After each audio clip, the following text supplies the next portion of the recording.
board, because I know there's a few people that can't make this evening, so we are recording it and we'll pop it on YouTube to share with the people that also want to catch up with it. But good evening and welcome to this ABP PRISM beef animal health meeting tonight with Tim Potter. Tim's got a wealth of knowledge within both beef, sheep and dairy veterinary industry, so he will share some of that with us this evening. And I hope you all get a few tips and pointers to implement on your system back at home. Just to start with, we're going to do a couple of polls just so we know who we've got in the room. So if you can't fill this in or you can't find the technology to do it, don't worry. But it'll just give us a bit of an insight before we get started. And then also, as we go through the presentation, when Tim does a presentation, if anyone has got any questions, just type them in the chat box. And if I think we need to ask those as we go through, I'll interrupt Tim and bring those in. And then at the end, if people have got questions, which hopefully you'll all have at least one or two, we'll either use the chat function or you can use at the top of the bar, it says raise your hand. You can use the raise your hand function and then hopefully we can unmute you to ask your questions that way. But so that we don't get any noise interference, we've just put you all on mute to start with. So I'll launch the first poll. They're all quite self-explanatory. So fire away to answer the first poll.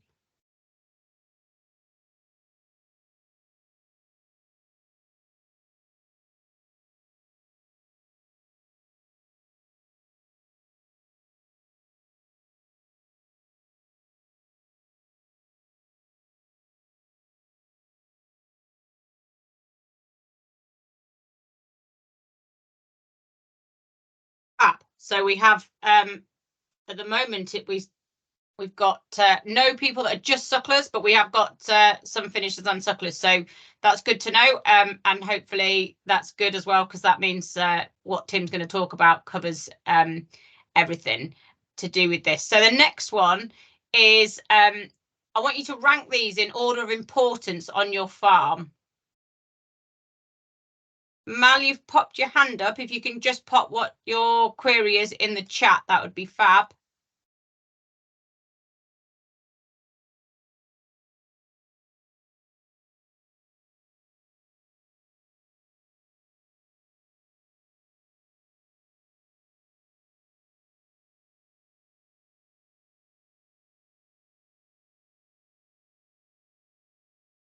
I don't know why you haven't got a poll appearing on your screen, Mal.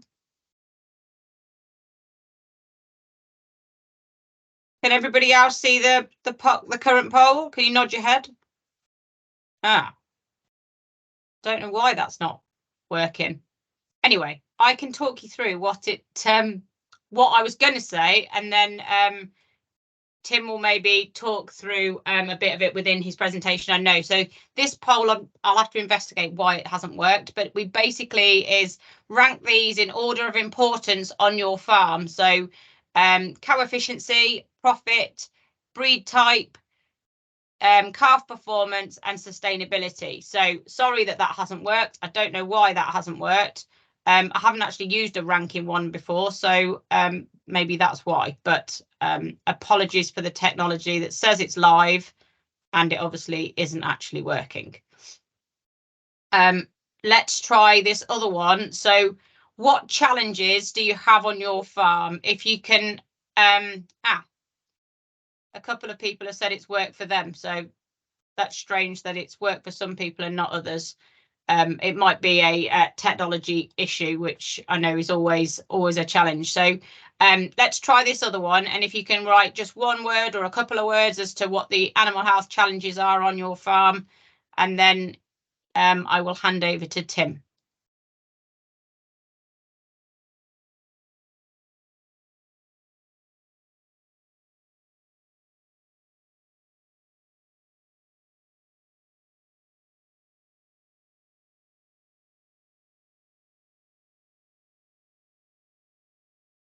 Hopefully you can see that one, those that got videos on, if you're able to nod so I can see that you can see that one. Fab.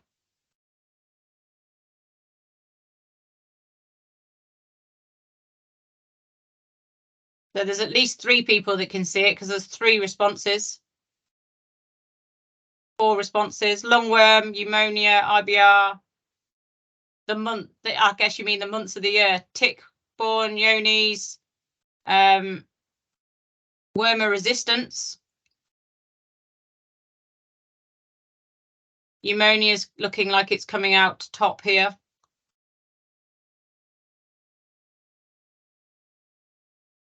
Fab. Well, we can I can share these with you guys afterwards. I think they'll be in the chat function. So that's just nice to make sure that we're going to cover those areas, and Tim can obviously make sure he covers those different areas that have come up. So I will let Tim share his screen, and then hand over to Tim to go through his presentation. As I say, if anyone's got questions as we're going through, just pop them in the chat and I will bring them up as we go through. Brilliant. Over to you, Tim. Thank you, Katie. Can you hear me all right? Yep. Perfect. So thank you everyone for joining this evening. As Katie introduced, I'm here to sort of talk about the animal health and sustainability piece. So I'm a vet in practice, so graduated about 20 years ago. So mixture of dairy, beef, and sheep, do a lot on the sort of integrated supply chains with ABP, and I think increasingly over the last few years, I think it's been really focused on that. How does that animal health piece fit into sustainability? And it's interesting when we started putting, Katie put the poll up there, the results that came through, I think sustainability still ranked relatively low down in terms of the what people's priorities were. I think we're focusing on that in terms of our social requirements, but actually the key thing is when you look at all the things that she put up there in terms of efficiency, profit, calf performance, and breeding, actually they're all interrelated. And I think like a lot of diseases that we see, a lot of the challenges that we see on farm, it's really important that we don't just necessarily sort of focus on things as individual silos. For me, and hopefully as we go through this presentation today, actually, what does sustainability mean for me as a vet, and how do I fit into that? For me, it's not hey, it's not me looking at how do I deal with disposable plastics that I'm using on my rectal gloves. It's actually more about where's the impact that working with producers have, because actually the efficiencies that we can bring in through improving health, addressing some of the challenges that you've all identified there, be they endemic diseases such as Yonis and BVD, those classic diseases that we see quite a lot of, sort of things like pneumonia, managing those brings about those efficiencies that actually in doing so sort of really helps us improve the sustainability of our enterprises. And sustainability, hey, we can look at that in terms of the definition there, and realistically it's about bringing everything together, because ultimately your businesses aren't going to be sustainable if they're not going to turn a profit,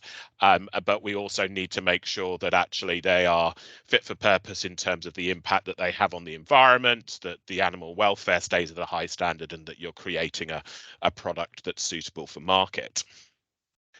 So much of what I'm going to talk about today is very much looking at how do we address some of the common animal health challenges or animal performance challenges to increase efficiency, because we could go into a huge amount of sort of time and thinking about what is the impact in terms of the sort of carbon and impact on the environment from feed production, or what's going on in terms of land use and how that relates into emissions, and what's going on in terms of manure runoff, those kind of aspects, and soil pollution, land usage, and sort of reducing the sort of potential for wildlife diversity, etc. But if we can improve efficiency of the animals that you're looking after, ultimately that allows us to produce more from either a reduced population or at least the same amount of animal population. So that then reduces that overall impact of the sector. So very much this presentation is very focused on how do we control disease? Where are the key diseases that we need to look at? What should we be trying to consider in terms of controlling those to ensure that, hey, we can stay profitable, make sure that we've got the right level of production, and in doing so, therefore, reduce the potential negative impact of the sector in terms of the sort of environment. And so it's very much focused on how do we keep those animals healthy. And when we consider the sort of decarbonisation of meat production, these sort of almost strategies are from a recent RASE report authored by Jude Kappa. But a lot of the focus is of how do we reduce the impact of meat production, be that in all livestock or specifically in, say, the intensive beef or suckler beef. When we consider all livestock, what are we trying to do? We want to improve reproductive efficiency. We want to maximize daily live weight gain, improve the yields of the product, so that will be meat or eggs, improve health and improve feed efficiency. And if we go back into the specifics of beef, intensive beef or suckler beef, it's going to be sort of, there is an aspect there about thinking about what feeds we could use, and we're not going to cover that today because I think that will be very specific to individual enterprises, what you have available, what your soil types are, where you are in the country, and those kind of things. But in terms of the health aspect, it's going to be really about us considering how do we reduce mortality, how do we reduce age at slaughter, and how do we can potentially improve pasture use efficiency.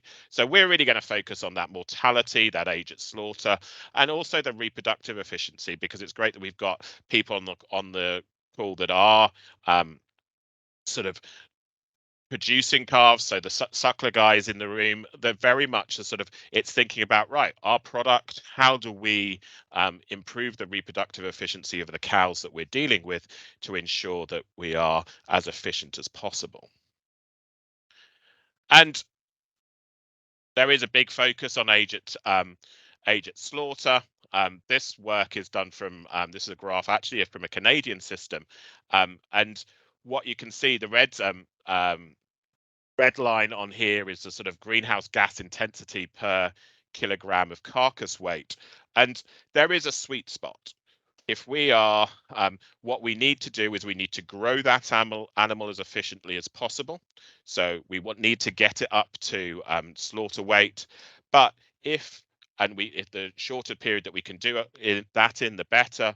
But we then need to think about avoiding sort of taking it on too long. So getting to that stage where growth plateaus, getting to that stage where we have extended periods on farm, because suddenly much of that, as we go into that extended time, as we take longer to get an animal to slaughter, so actually that sort of the carbon sort of efficiency decreases. So it's about us trying to optimize how rapidly we can get the animals to the point where we need them to be, while sort of maximizing our profits and ensuring efficiency.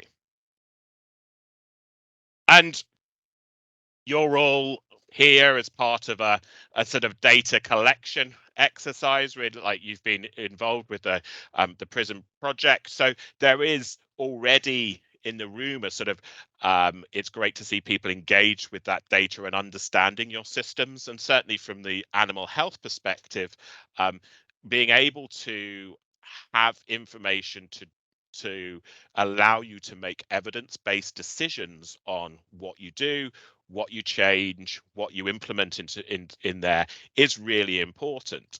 And what you look at will depend on what your system is, what stage the animals are at. But it's about thinking about what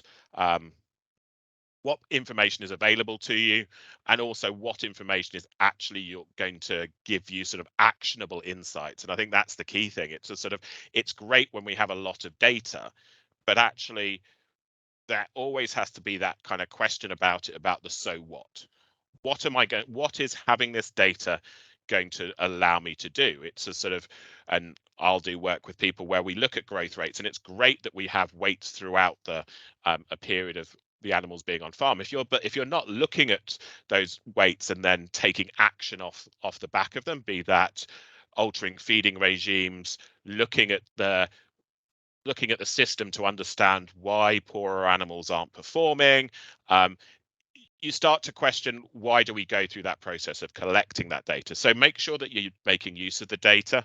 And as I say, in the beef sector, ultimately a lot of what we're doing, it's all about that growth rate. So that daily live weight gain is going to be important throughout the animal's life. So be that through calf rearing, and then as we approach later on as they're growing and then getting towards finish. But for the suckler guys in the room, we're going to be thinking about, well, actually, what's going to help that calf? We may think about going, well, actually, are we getting the right amount of colostrum? If we're focusing on animal health, we want to be thinking about treatment rates and what are the common conditions that we are seeing, be that pneumonia, be that scours in younger animals, potentially lameness, and then also mortality rates. And so thinking about what you are recording, what does that allow you to do? Where does it allow you to sort of really focus on making a decision about how you improve your system?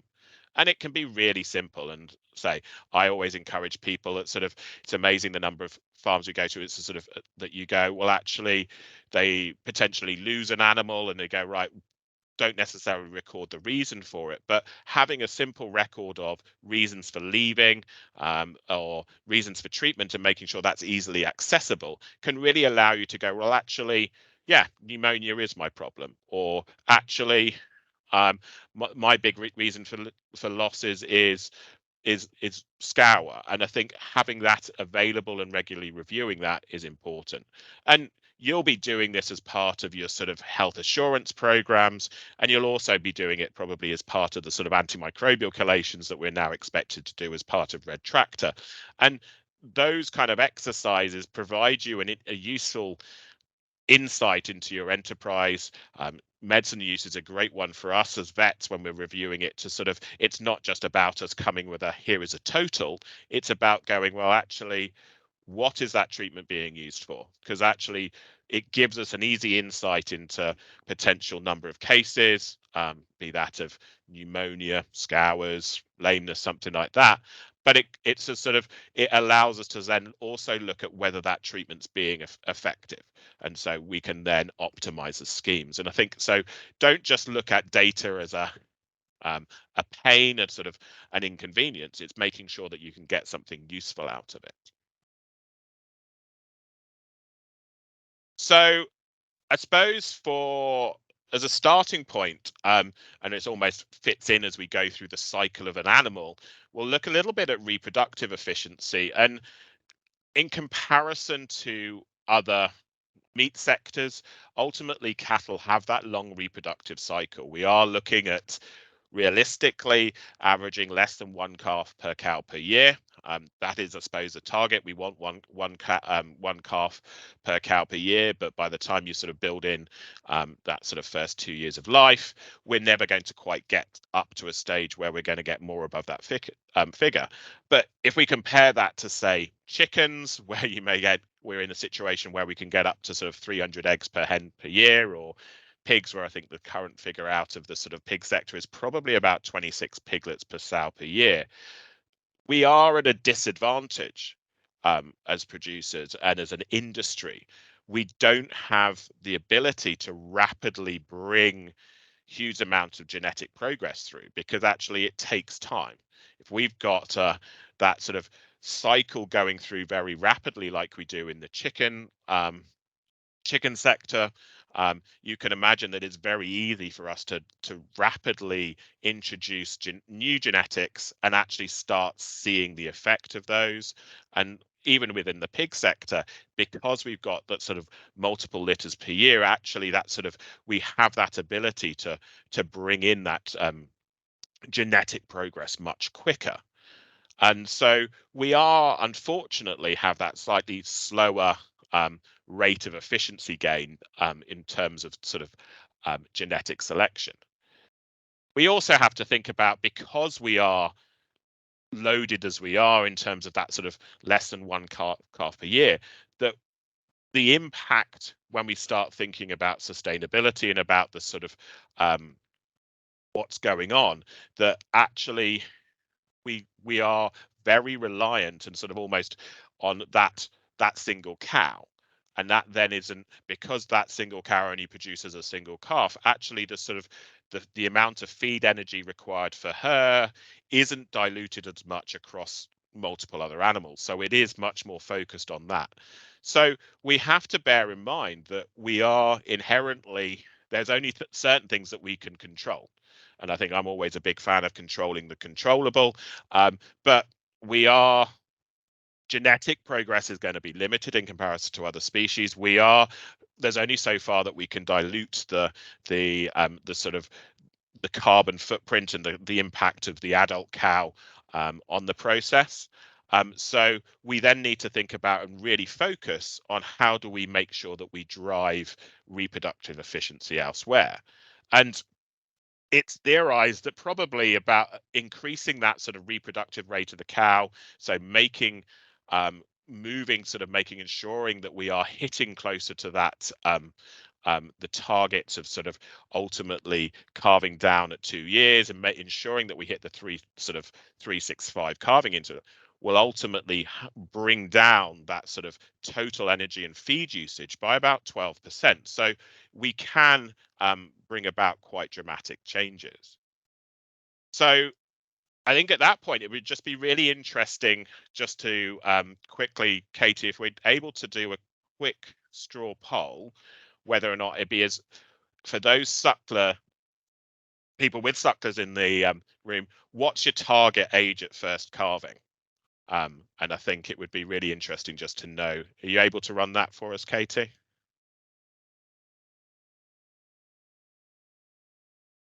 You're on mute.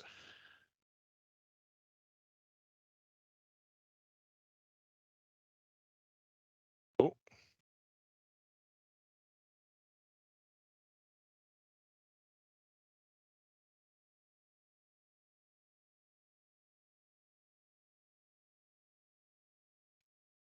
Sorry, I was on mute. We've had 7 responses and they're all 2 years. Superb. So everybody's doing amazing. 8 responses now. That's really that's really great. And I think someone's slightly over the 2.5, and that's superb to hear. And I think that's we could labour this point over a while, but it's a sort of, certainly when I've done this poll in other groups, there's been a little bit more of a spread, and certainly I think we are starting to see, and from what you've put there, there's a real engagement in driving that that targeting the 2-year calving, which is great to see, because that's part and parcel of what we're trying to do in terms of driving reproductive efficiency. So when we are thinking about breeding that replacements and that target, that first calving at 24 months, what does that bring us? Why is that great? Ultimately, that allows us to have fewer groups of stock. It increases that productivity significantly, but within it, we need to manage heifers to reach puberty about 12 months. Those of you that have made that move over to the 2 years, I think it's interesting when you start looking at conception rates. If we know that we want an animal to calve down at 24 months, we work back from there. We're probably looking at starting at serving at around the 14 months of age, but we ideally want them to hit puberty a couple of months before that, so that they can have a couple of cycles prior to us starting to look to breed them, because the conception rate for those first 2 heats is probably sits at around 20 to 30%. It ramps up quite significantly after that, but we do have that very low conception rate in that sort of period immediately post puberty. And how do we make sure that the sort of that breeding that animal and targeting that 24 months is successful? Breeding them at the start of the season, I think, is it's an idea, and I think it's worth doing, because actually it's not just about getting them to the point of breeding them for the first time. It's about how do I ensure that this animal makes it long term into the herd and we avoid the challenges. And I think certainly this has been one of the sort of, when we look in the dairy sector, there's been, everyone has sort of always shouts about the sort of the 24-month age at first calving, but actually everyone drives at that, and that's great. But the focus then needs to be, if we are going to hit that 24 months, about how do I maintain that animal? So that animal, when it calves down at 24 months, isn't fully grown. It's not, if we look at it on that table there, realistically, at the start of the second breeding season, that animal is probably still only at about its sort of 85% of its mature adult weight. So it's already going to be slightly behind its older counterparts. So if we can manage the breeding so that if we are bringing heifers in and we're going to start, we're starting to breed them, we want to be targeting them that ultimately they calve down at the beginning of your calving period. So that then gives them the most amount of time to sort of effectively recover from that first calf, maintain the sort of the period of growth and carry on, but then also sort of be prepared, allowing them to prepare more effectively for that sort of start of the second breeding season. And Tim, can I just ask a quick question? Is this relevant for all breeds? yeah, so that's a really good question. So I think there is always going to be, there is a difference here when you look across across the breeds.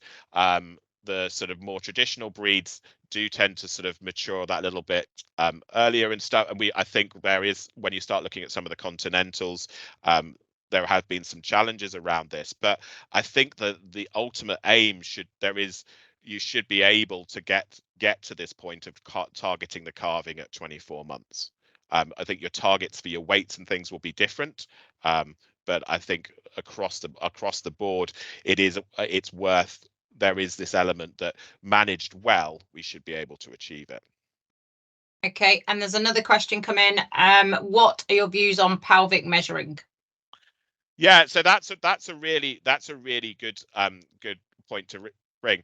And I think so pelvic measuring, we've certainly got a number of our vets trained to do it, and I think is another good way, and it goes back to that slide I put up about sort of measuring to manage.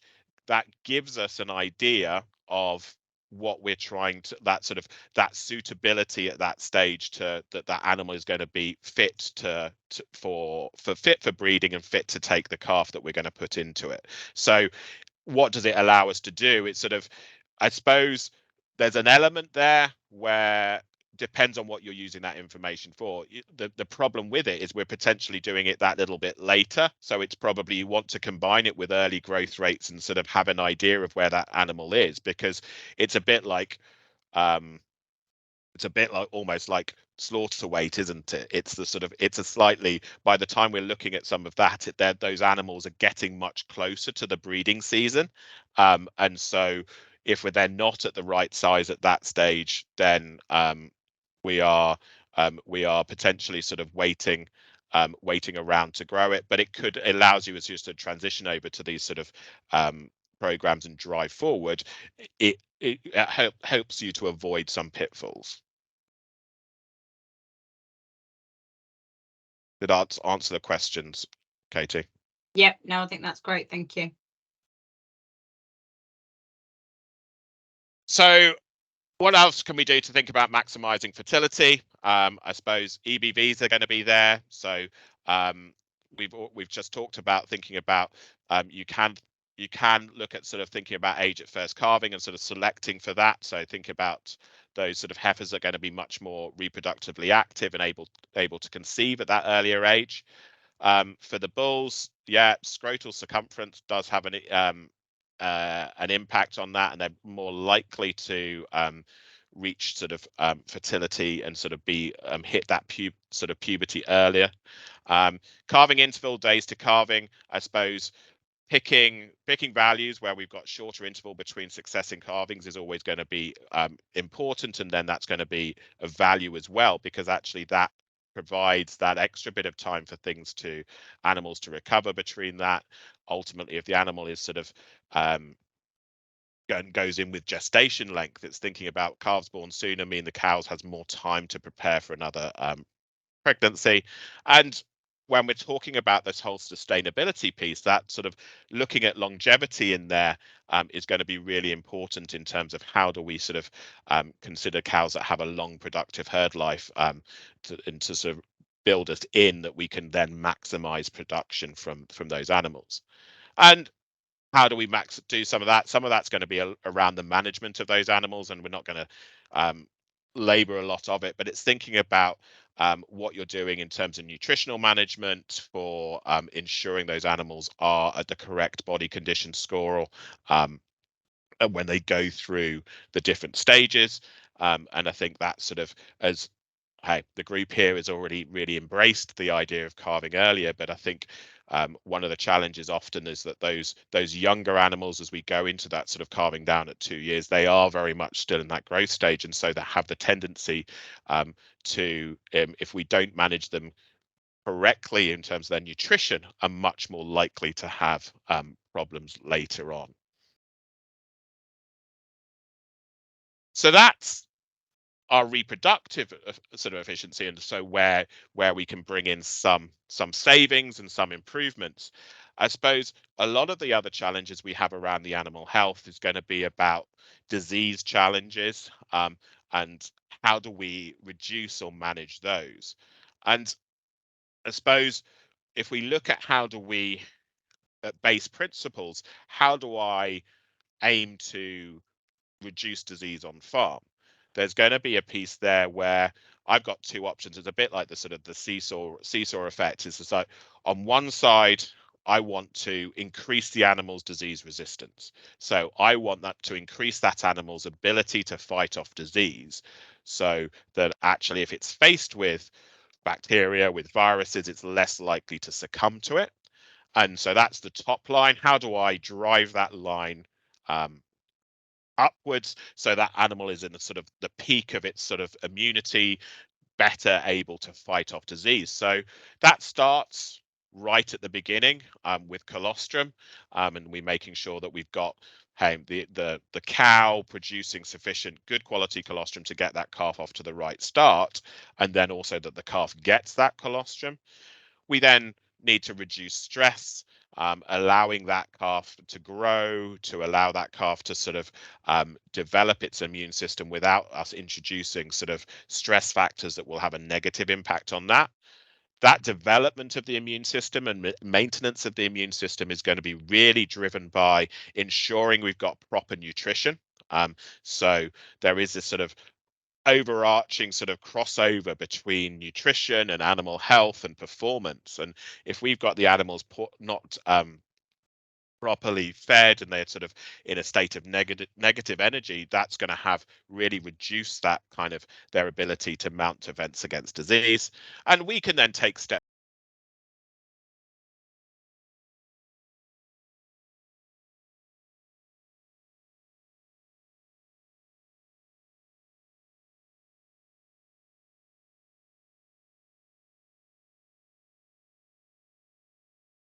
resistance.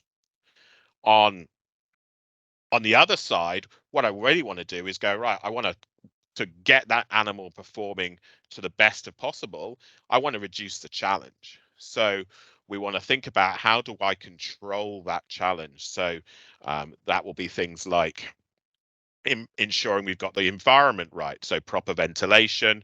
We want to sort of look at how do we control the sort of disease spread between animals. So keeping animals in matched groups. If we're sourcing and buying in animals, thinking about how do I minimize the number of different animals that are coming in at different times and going into the same airspace.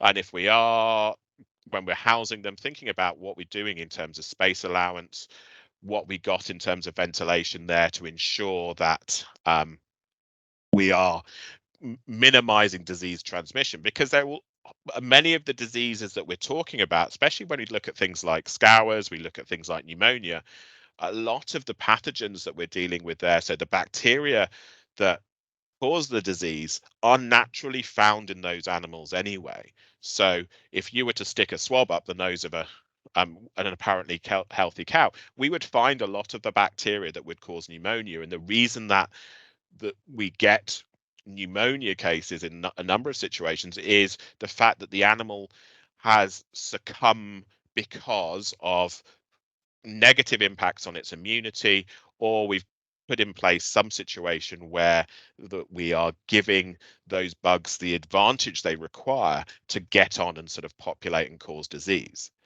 So it is really about us sort of whatever we do, thinking about how we maximize immunity and reduce disease challenge.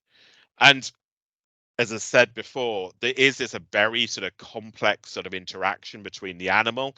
So thinking about how do we ensure the animal is fit and healthy. We've either got the pathogen, so the sort of the viruses, the bacteria, and sort of what do we do to stop that exposure, and then the environment is going to be that. So, and whatever we do, everyone here's listed slightly different challenges. You have to look at your system and work out where are the risks, because I can't sit here today and give out one single golden bullet that's going to make everyone's system work better. You need to think about, right, at the stage of that journey in that animal's life, what are the risk periods? What is going on in it? So where are the stresses? Is that you're carving animals down, in which case the big focus may well be more, right, if you've got sucklers, it's making sure that we ensure they get the colostrum and that sort of early calf health, minimizing that potential for disease spread in the calving pens. But if you're a calfer and you're buying in animals, suddenly you introduce transport, you introduce the stress of weaning. But for the finishers in the room, it will be thinking about, right, we've got that transport, we've potentially got commingling from different sources, we've got housing and sort of that changes of environment at that stage. And it's understanding where you can put control measures in, because those are going to be time points and specific time points throughout the year, and there'll be different risks associated with management procedures, etc. But the environment will also be there, and thinking about how do we control the impact of that. So as Katie said from the poll, and thank you for those of you that were able to contribute to, one of the key things is going to be that pneumonia. So that respiratory disease still remains a big challenge for a lot of people. And I think, as I say, there are, we've got lots of tools there to help us reduce the impact of it. So vaccination can be very effective if given prior to challenges. Vets aren't just being obstinate and difficult about trying to get you to vaccinate prior to exposure, prior to stress periods and prior to housing. It is about, it does take time for those vaccines to work, and vaccines don't have the 100% efficacy that we'd love them to have. And I think we now, if we look back on the COVID pandemic, I think people have a better understanding now about vaccines. What do vaccines do? Vaccines don't 100% stop disease. And I think there will be a number of people that have had COVID symptoms and they had COVID even after they were vaccinated. But hopefully what they experienced at that point was much less of lesser disease than people that hadn't had the vaccine and the symptoms, and they got over things a lot quicker. But it also, by increasing the immunity in the group, helped reduce the spread. And I think that's what we're doing with the respiratory vaccines. The general advice in terms of managing respiratory disease is ultimately early identification and treatment is key. We're here talking about sustainability, and I have deliberately not sort of labored on the sort of responsible use of medicines and sort of the antibiotics, but that does fit in part into this. But I would encourage you to have agreed treatment protocols, so products, doses, when to retreat and when to seek assistance, and agree that with your team, with your vets, because the getting the right treatment first line very rapidly will maximize how rapid and how well the animal responds. And the graphs here is an interesting one. This was some work done. It's a US-based study, but I think it probably adds sort of cement to what we probably all know. And when we talk to people, people are often very aware about how you've got this sort of, we get these chronic animals that don't respond well to treatment.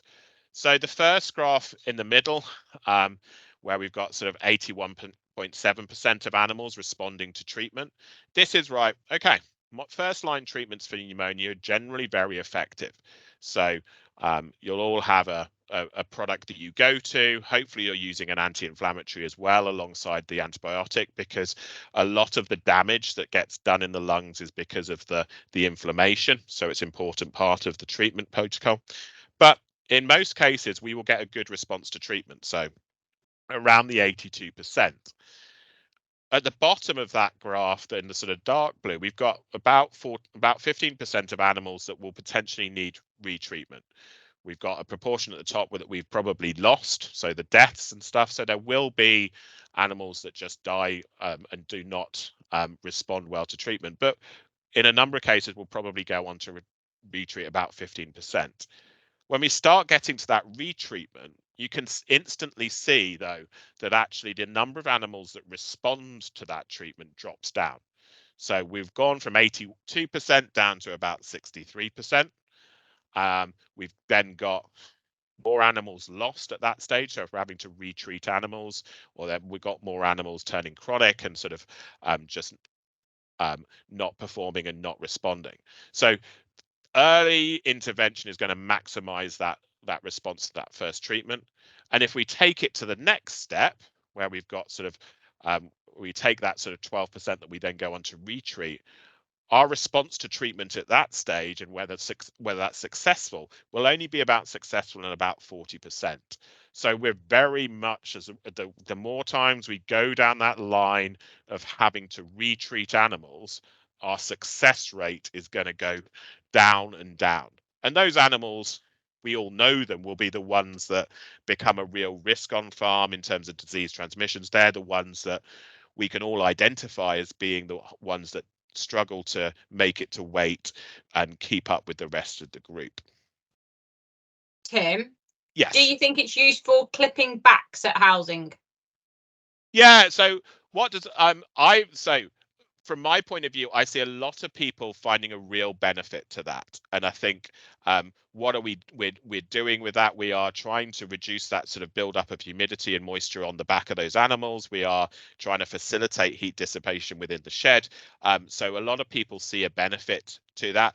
But I think in isolation, it's like anything, it needs to be done in combination with everything else. So that, alongside making sure you're optimizing the environment, thinking about whether or not, if you are seeing repeated challenges with the same diseases, potentially building that in alongside the sort of aspects of like vaccines, ensuring you're improving the environment. But yeah, a lot of people see a benefit from it. It sort of facilitates a sort of that heat movement. It facilitates sort of it not sort of capturing as much moisture in the environment as well, which all provide that potential environment where we're going to see more likelihood of disease spread. Because if we've got a clean, drier environment, when cows breathe out the bacteria and viruses, they don't survive as long. If we would the cat, and this is why we see much less pneumonia when the animals are outside. It's a sort of, animals can be carrying the same viruses and bacteria outside, but if they breathe them out, actually in fresh air, those viruses and bacteria will last a matter of hours. So there's much less chance of them become, because of space, but B, because of sort of how long they survive, about coming into contact with other animals and being breathed in. So definitely worthwhile. I think as long as you can make sure it's not a stressful process. And it's like anything, you have to make sure as long as you've got a good handling system, it will facilitate things. And when we start looking at that lung tissue, why are we talking about pneumonia in the realms of talking about efficiency and long-term production? That long-term lung damage that pneumonia will cause is really severe. And I think if you ever go into the line in an abattoir and you can see the sort of plucks come off, there will always be some lungs that look slightly abnormal, and the set of lungs here, hopefully you can appreciate the difference between the sort of the top and the bottom half. So the lighter pink, and if you had it in front of you, the bottom part, so the lighter pink part there would be a lot more spongy, a lot more aerated, so it's functional. The darker part there looks a bit like liver and is sort of much more what we call consolidated. And that will be partly the initial reaction, and we'll get that in response to the bacteria and the viruses being there, but also as part of the inflammatory response. So that's why us giving anti-inflammatories can really help reduce the long-term impact. And for some of the viruses, say people that ever have come across severe outbreaks of RSV, where you've got that animals that have gone down very rapidly, open mouth breathing, very severe symptoms, people will often bring in steroids as part of a treatment protocol, because we want to kill off the bacteria if that's causing the issue. But when we've got a viral case of pneumonia, we're not giving antivirals. We need the body to fight that off. But what we do want to do is we want to control the inflammatory reaction that happens. And so giving the anti-inflammatories or steroids really is an important part of that. And cattle ultimately are fundamentally badly designed.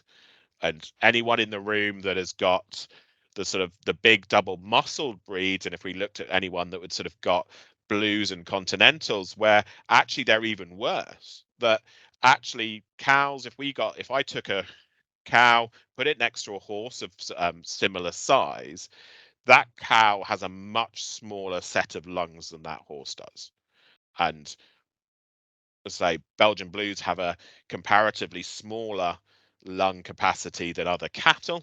And what that means is that if we do get lung damage, like we see here in this picture, then actually they don't have as much functional reserve.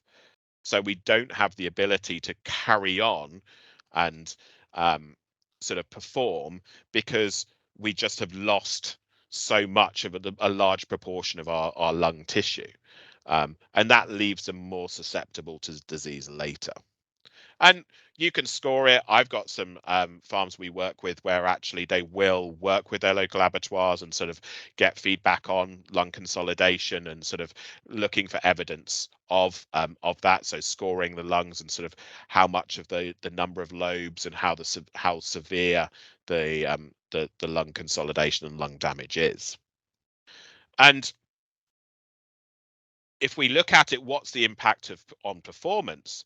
This data here is some data from veal systems, but so these are animals being slaughtered earlier on. But what we can see is that actually the green on this is animals that had healthy lungs at slaughter, so no evidence of that consolidation. The yellow ones is ones that had moderate amounts of consolidation, and the red ones would be severe. And you can instantly see in that graph, and hopefully appreciate it, when we start looking at what's going on in terms of the weight performance of that. As soon as we build in that kind of damage to the lungs, we're having a negative impact on the performance of that animal. So reduced growth rates, those animals, we're more likely to lose animals out of that group. So we sort of suddenly our efficiencies are going down. So again, that then feeds into that negative impact on long-term performance and the overall sustainability. And we can start putting costs out of it. And if you ever go through sort of any presentations about pneumonia, people will put up costs about individual cases and how much that costs.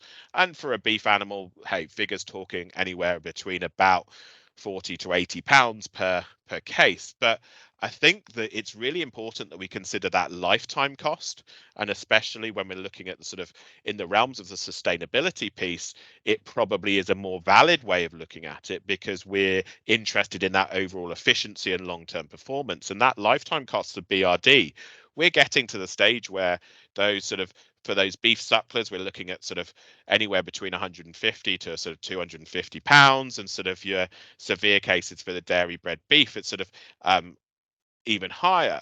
And it's just that sort of that looking at likelihood of not hitting weights, likelihood of those animals dying before they get to slaughter, potential for combination of carcasses and loss of materials. So there's significant economic cost.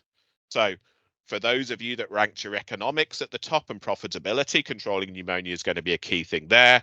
But it's also, this is directly related to, right, why is that cost there? Because we're losing the efficiency and we're more likely to lose these animals. Other diseases to consider, BVD is still, I think, still always there, and I think it's worth highlighting that it's still very much on the government's radar as a potential cause of reduced efficiency. And BVD are probably how majority of people will see it, certainly for the finishers in the room, that's potential, or anyone doing calf rearing, it's potentially going to be much more about that depressed immune function, making other animals more susceptible to diseases such as pneumonia. So it's important that we control that and that you're thinking about what you're buying in. So that's going to be around your sort of biosecurity protocols, and then also about what you're sourcing. For the suckler guys in the room, again, potentially that BVD will have an impact on your reproductive performance. So it's important to make sure that you know your status and you're taking steps to control BVD. We had some people mention Johne's disease, and I think it's interesting. I think that this has been on the cards a lot, and I think it's growing that people are more aware of this as a disease. It's a chronic wasting disease, can cause substantial losses to suckler herds. I suppose because we don't tend to see, for those finishers in the room, those animals are being slaughtered before they would get to the stage where we would generally start seeing the obvious signs of ill health. It becomes less of a consequence on the suckler units, but certainly for adult stock and those sort of breeding herds, it can be a real problem. So the animals suffer weight loss, hard to get back in calf. When we start looking through the work that's come off the dairy side, what we often find is that ultimately those animals that we've gone barren because of poor fertility, more likely to have causes of lameness. There is almost this sort of, they have this much more negative performance characteristics, and it's often associated with Johne's. There's no treatment for it, so control is very much focused around herd testing and removing infected cows. And so it's important that if you go down the line of trying to control it, it's making sure that we are combining that sort of understanding what's going on the herd with making sure you've got the correct purchasing policies in place, purchasing from accredited herds, and then controlling the spread. This disease is very much spread from cow to calf in the calving pens. So controlling that hygiene, it's a fecal oral route of transmission primarily. So making sure that the cows are calving into a clean environment, that they're not getting fecally contaminated udders that they're going in and sort of sucking from. So controlling that there is really important. Tim, just on Johne's, there's a question of, do you believe the two health schemes provide an accurate test for Johne's? Oh, so I think the challenge with Johne's is it's all about ongoing surveillance, and I think the difficulty we have with it is that the testing is very dependent on the state of the animal at the time. So it is I think by the time you go through sort of full accreditation, and that's like the Johne's is one of these classic diseases where we go through the accreditation process, and that's why we need lots of sort of sequential samples year in, year out to sort of really get to a stage of understanding it. The challenge we have is that single snapshots of it are often quite difficult to interpret, and I think that's the challenge there. It's like any testing. No test is 100% all the time, but the challenge is Johne's. We have this challenge over the accuracy of the test, but we also have the challenge there about animals and the stage of the sort of their status sort of fluctuates a little bit in terms of what they're actually showing on the test, and so there are challenges there. And so if you are looking for purchase stock, it's going to be making sure you're going for those animals with a sort of the best you can do is going to be doing that sort of that high health accredited status that is taken a while for people to get through. So it's lots of sequential testing. Single samples are going to be slightly harder to interpret. Okay, and there's another question. Does sheep transfer it to cattle? So I think that there's if you look through the literature, there is always a potential of sort of spread that way, but I think it's the majority of cases that we see and sort of will be it's associated with cow transfer. Okay, thank you. But it's also thinking about I think it's not just thinking about livestock, it's a thinking about this whole biosecurity piece and sort of securing it from everything. So what's going on in terms of manure, what's going on in terms of equipment, people, and things like that. And I think that's where we get to here in terms of biosecurity. It is like we could go through a long list of endemic diseases now and sort of start talking about everything, but I think the key thing here is talking about sort of some of those general principles. And biosecurity, everyone sort of gets, oh, it's all about foot dips and it's all about sort of that. I think it's about you thinking about how do you prevent the introduction and spread of disease on farms. So biosecurity is very much about preventing entry onto your farm, but it's also about controlling the spread within a population. So if you're dealing with Johne's on your farm, hey, it's already on the farm, but you're then looking at how do I control the spread from one animal to another, and that's going to be around calving hygiene, understanding the status of animals, and making decisions around that. And because realistically, diseases will transmit in a number of different ways: fecal oral, so Johne's, scours. It can be on equipment, so fomites. We can get diseases that are transmitted by insect bites and things like that, through water, from bulls, so sexual transmission. BVD we see with the aspects of formation through PI, so that vertical transmission. And then sort of also iatrogenic, so if you are potentially sort of using equipment, so AI equipment, if you're using needles, syringes, there is a potential for you to transmit diseases that way as well. And so whatever disease we're dealing with, it's about thinking about how do I break the cycle, because what I can take any disease and this cycle becomes a little bit more complicated, or it will change as to where the stages happen or what's going on at each point. But we are going to be thinking about at some stage that disease causing organism, be it bacteria, be it a virus, be it a parasite, needs to gain entry to the cow. It needs to replicate and cause disease. It may not cause disease, so it could just go into that animal and replicate, and you can have the sort of asymptomatic. It then will get to a stage where it then goes and sort of is shed, so it leaves that animal, and then we've got that point where that bacteria, virus, parasite is back in the environment, and it's going, right, is it going to persist there? And so we can break this cycle at different stages. So vaccination, we can almost get to a stage where we can help potentially stop or reduce replication. We can hopefully reduce some barriers to entry. Separation of animals based on risk of infection, again, will reduce that sort of likelihood of entry. quarantine, controlling of vectors, reservoir hosts. So it's whatever we do, it's thinking about when you consider those controls of those diseases people listed off, be that Johne's, be that IBR, be that pneumonia to some degree. It's all about how do I break that cycle and think about how do I, what control measures can I put in place?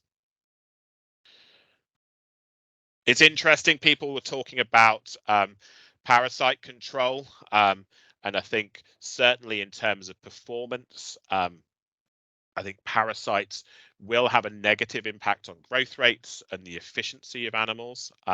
So parasite burdens, even the absence of clinical disease, can result in decreased productivity and economic losses. And it's interesting that people have got to the stage with their people mentioned at the start that they've got resistance. And I think where we're getting to in the cattle industry, we hold our hands up, we're probably behind the sheep in terms of where we are in terms of that sustainable sort of parasite control. The sheep have had it a lot harder in terms of sort of that resistance patterns emerging a lot quicker, and we've seen that move over to a lot more sort of sustainable practices, be that sort of measuring fecal egg counts and then doing targeting treatments to try and reduce the potential burdens or reduce the reliance on specific products.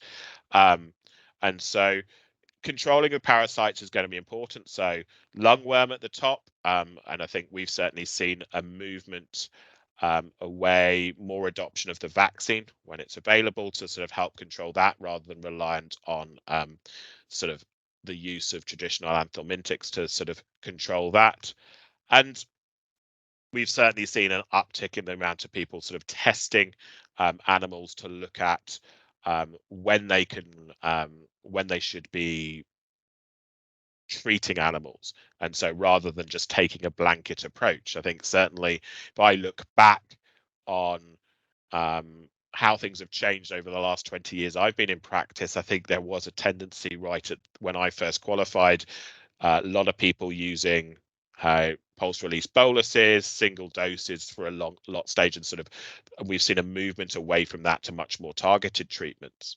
And it's all going to be about thinking about the right product for the right type of worm, treating the right animals at the right time, the right dose rate, and administered in the right way. So there's an aspect of getting product selection correct, but then also making sure that once we've got that product, we are using it in the right way. And it's interesting when we look at, again, this sort of, we take a step away from carbon and we start looking at other aspects of sustainability. There is this whole piece also about that long-term impact of use of anthelmintics and what they're doing to dung beetle populations, and there's certainly increasing interest in how do we ensure that we are maintaining those sort of that biodiversity, those populations of animals that are, and sort of insects that are going to be really important for soil health. And I suppose key things to consider, your worming programs for the different people on the call will be very different, and I suppose I can't give a one size fits all approach, but some of it will be based around when animals are born. So for your suckler farm with calves born in the autumn, it's a sort of, those are they're potentially, those animals may not be going out until the spring, so they're going out later on in life and at a stage where they're more likely to be taken taking more from the grass very early on in their part in the grazing period. Lungworm may be a risk, so think about vaccination prior to turnout, and then also think about what's going on in terms of liver fluke, and certainly changes in weather.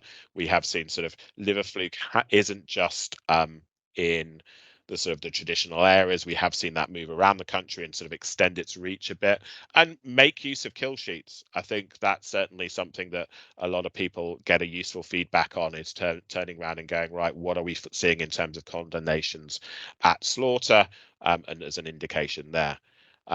If you're buying in animals, it is considering what risk they do present. So thinking about, is there a need there for sort of quarantine type procedures, doing doing doses of those animals prior to them coming onto your grazing, and thinking about what potentially you're buying in, and again thinking about whether or not you use fecal egg counts to understand those. For spring-born animals, those animals are lower risk early on, so actually putting wormers into those animals at sort of very early in their lives is going to be less important because they're not taking a huge amount from pasture, and sort of actually they can be a good group to sort of monitor and test and treat necessary later in the year, again being vigilant for lungworm and liver fluke. And so there isn't a one size fits all for parasite control, and I'd encourage you that it is something to start chatting to your vet or your SQP about, to make sure that you are using those products in the correct way, because that's going to be in the sort of realms of sustainability. It's all going to be about how do we maintain those products being effective, make sure we're getting the right amount of the sort of the efficiency and the performance that we want, but also the sort of that overall sustainability piece as well. One just last plug and something to be aware of. Hopefully a lot of you have seen the sort of the current initiatives out there in terms of sort of what government's doing. It's worth, if you haven't already spoken to your vets about it, thinking about the animal health and welfare pathway. So this is sort of the new way that the government's sort of funding sort of improvements in health and welfare. So current priorities, they're very much looking at tackling BVD, reducing lameness and mastitis, and we've currently got housing grants out, currently specifically for calves, but there will be further grants coming out. What the first stage is doing in terms of the review, there is opportunity there for you to claim up to £522 back from the government, which in exchange, and ultimately you can have a review with your vet looking at your health priorities, efficiency priorities, and for beef cattle, as part of that, there's an expectation for you to be able to claim the funding that you do some testing for BVD. So that will either fit in potentially to what you're doing already, or it may just be a test as a one-off test to understand your current status. But worth having a chat to your vet about in terms of how do you supporting your health protocols, looking at where you can focus the potential for you to improve your productivity and efficiency. So I suppose it's a bit of a whistle-stop tour. Apologies if it feels like I've chatted on a lot. We've covered a lot of different ground, but I think the reason for focusing on animal health, I suppose it has such an impact across all areas, and I think in terms of the sustainability piece and what we're trying to do with regards carbon and the carbon footprinting piece, is that if we can improve efficiency, ultimately that will have an overall effect and a knock-on effect on any of the other areas that we would potentially know and identify as feeding into the sort of the carbon cycles on the farm. So it's an important thing to consider, and it's one area that actually can bring about quite a lot of change. So I will wrap up there. I'm happy to take any questions, and hopefully it's been of use. Thank you, Tim. Has anyone got any questions? I know we've had a few as we've gone through, but people must have some more questions. I can allow your mics if you have got a question. So just raise your hand, and I'm sure. Oh, Paul has a question, but I think he's. I've got it. I can just read it out. He hasn't put his hand up anyway.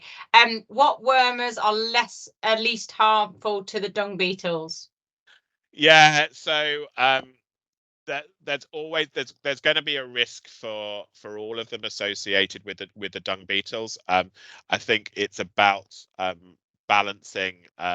We've seen a lot of negative impacts with a lot of the ivermectins and stuff like that, but they will all have an impact to some degree. So it will be, I think it's a fine balance about, if you think about, you can use it strategically, also thinking about when you potentially dosing around housing and things like that, and it's about how do you limit that kind of exposure out onto the pasture rather than just necessarily sort of specifically avoiding specific products. Do you think England will follow Scotland in trying to be BBD free? I would love there to be a much more legislative change going down that direction. It's interesting that we've seen this sort of they've still highlighted it as a sort of a priority with the new funding scheme that we're seeing through the Animal Health and Welfare Party. Do I think we're likely to see a specific investment in it that's going to go and actually sort of be a very much government enforced policy? I don't think we're going to see it, certainly in the near future, would be my general take on it. I think they're still very much they want to encourage it, but they're not at the stage where they want to take on that burden themselves, is my general opinion, which is unfortunate. Okay, thank you. Oh, and just to point out, the Animal Health and Welfare Pathway, I guess that's just England, because obviously we have people here from Northern Ireland, Wales and Scotland as well. Yeah, so I think there are different schemes. So the one I put up there is primarily England, but there are schemes elsewhere as well. So it's worth chatting to your vets about what's available, certainly from that point of view. And it's I think we've seen again the sort of changing in funding around stuff. There's a lot of grant proposals and stuff out at the moment, and different schemes. So yeah, worth sort of checking what's available to you. Okay, thank you. How quickly can cows become infected or reinfected with lungworm after treatment? So again, it will depend on the product.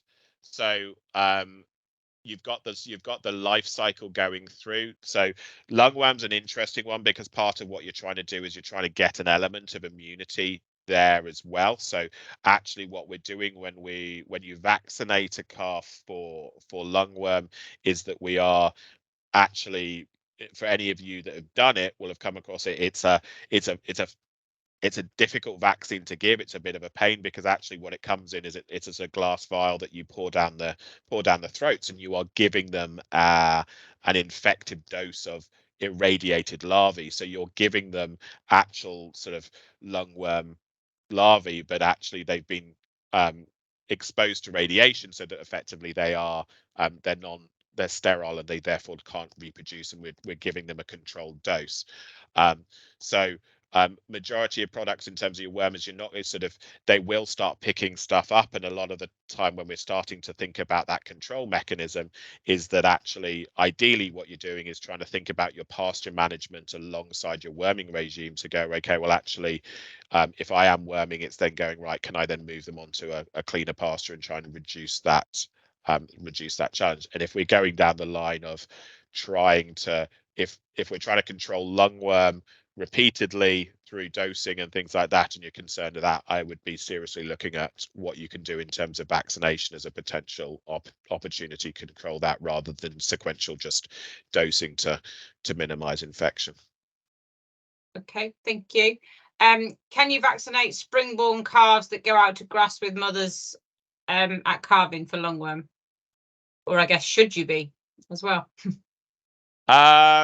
So spring-born calves that are going out, theoretically you could do, and again it's going to be around that sort of it's that potential they're going to be taking less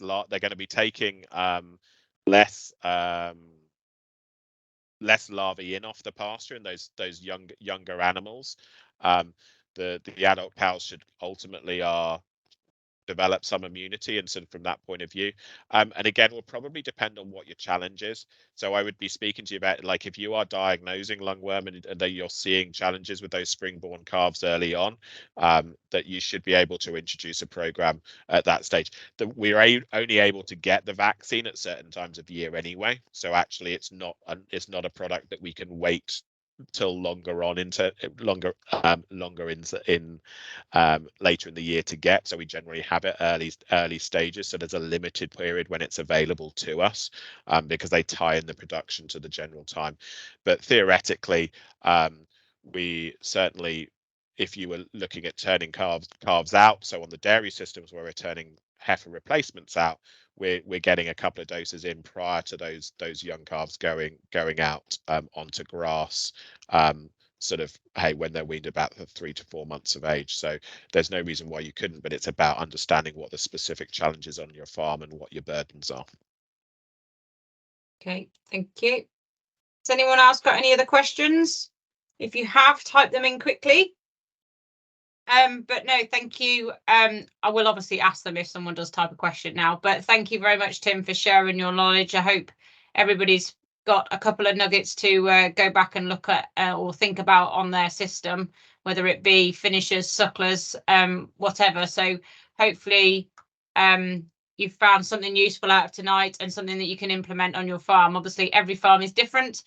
So what bits you need to take away and what you need to change is obviously different for everyone, but hopefully everyone's enjoyed this evening and found something that they can take back and change. So thank you very much, Tim, for sharing your knowledge, and hope you all have a nice rest of your evening. Thank you very much.